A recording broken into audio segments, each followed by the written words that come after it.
Banyak sekali orang tidak memahami tentang masalah apa itu rezeki, sehingga mereka terkurung di sebuah poin saja. Mereka menganggap rezeki itu hanya masalah materi atau duit saja. Dan ini pemahaman yang sangat fatal, sehingga mereka akhirnya tidak pernah mensyukuri rezeki-rezeki yang cukup banyak.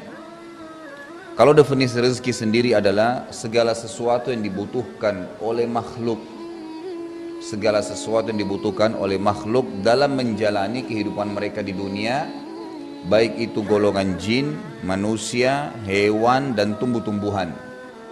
Itu rezeki. Sekali lagi, segala sesuatu yang dibutuhkan oleh makhluk dalam menjalani kehidupan mereka di dunia, baik itu dari golongan jin, manusia, tumbuh-tumbuhan, dan hewan. Ini rezeki. Rezeki itu kata para ulama seperti ibarat sebuah pohon. Yang pohon itu ada buahnya berjatuhan dan ada yang bergelantungan. Kalau rezeki yang berjatuhan itu yang sering kita temukan tanpa ada upaya pun. Seperti misalnya udara yang dihirup, air hujan yang sekarang sedang turun misalnya, maka dia menimpa tumbuh-tumbuhan, tanah yang kering, lalu tumbuh. Kita nggak ada upaya di situ. Mungkin air yang tersedia, semua yang dipakai untuk minum misalnya atau mandi, maka semua ini tidak ada upaya-upaya khusus untuk mengambilnya. Menggunakan anggota tubuh kita, mata dibuka tiba-tiba sudah bisa melihat, tangan bisa digunakan untuk memegang, kaki bisa digunakan untuk melangkah, kemaluan bisa digunakan pada tempatnya yang telah Allah halalkan, akal fikiran digunakan untuk berfikir. Itu semuanya ya adalah rezeki. Adalah rezeki. Nah, itu fasilitas kebutuhan kita, di mana Allah Azza wa Jalla siapkan, masuk dalam kategori rezeki yang bergeletakan seperti buah yang sudah jatuh dari pohonnya tinggal dipungut saja. Ada rezeki yang tidak bisa didapatkan oleh seorang makhluk atau hamba kecuali dengan cara dia naik ke pohonnya. Dia naik ke pohonnya. Nah, ini diantaranya seperti rezeki kalau dari kalangan ya, manusia misalnya, mereka harus berusaha, mungkin buka usaha, ya, mungkin mereka buka butik, rumah makan, apa saja usaha-usaha yang telah memang Allah berikan ide untuk mereka. Karena ide-ide pun itu dari Allah Subhanahu wa taala. Untuk dari makanan manusia nanti bisa dijual untuk manusia kembali. Bahkan dari kotoran tubuh kita sendiri bisa menjadi penghasilan rezeki. Dokter THT tidak akan dapat duit kalau bukan karena kotoran hidung, kotoran tenggorokan, kotoran kuping.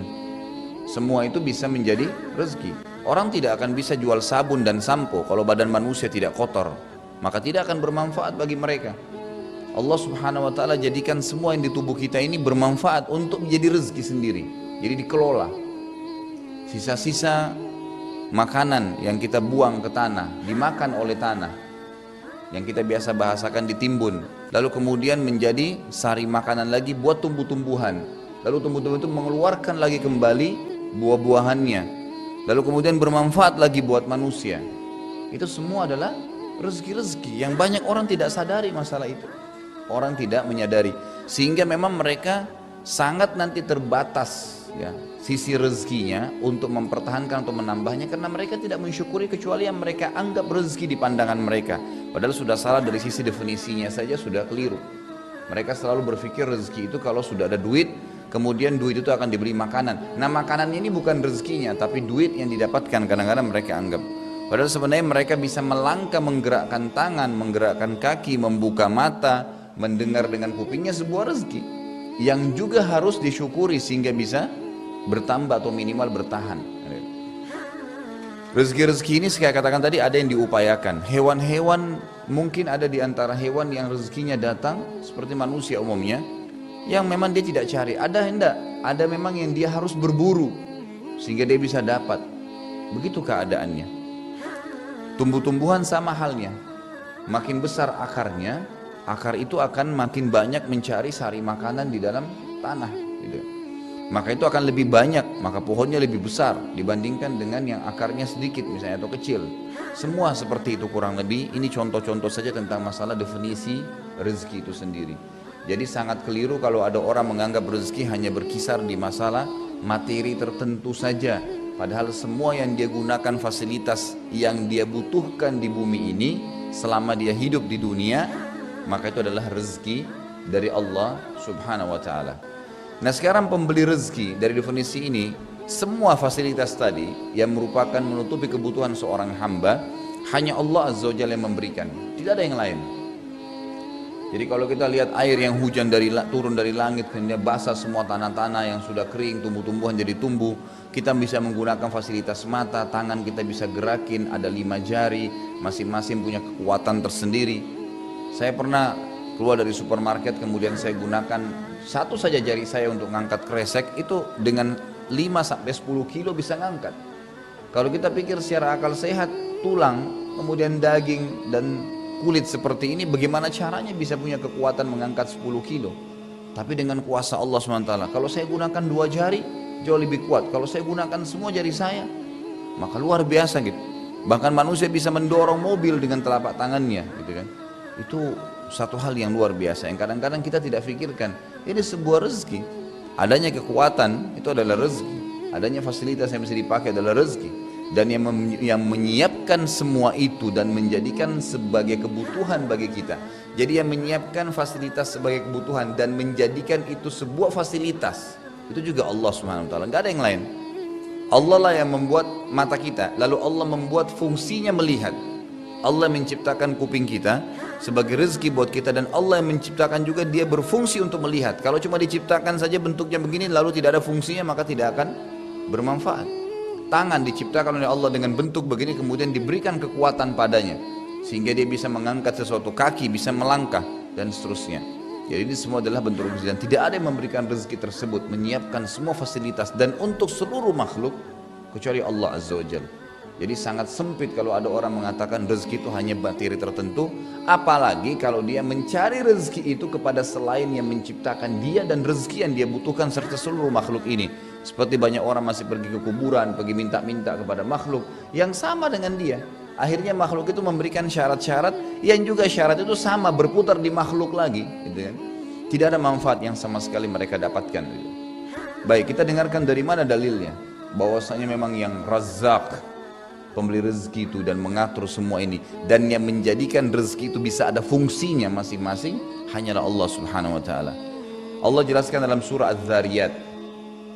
Surah Az-Zariyat ini urutan 51 dalam Al-Quran, ayat 56 sampai 58. Jadi 3 ayat ini Allah Subhanahu wa taala ya saling bersambung satu sama yang lain, terutama ayat 58 yang menjelaskan bahwasanya hanya Allah Azza wa Jalla yang menyiapkan fasilitas tadi itu, menciptakannya, menjadikannya sebagai rezeki.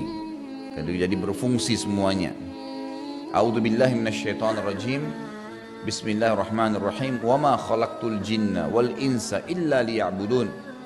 Saya tidak menciptakan, kata Allah, jin dan manusia kecuali untuk menyembah, ngikutin peraturanku.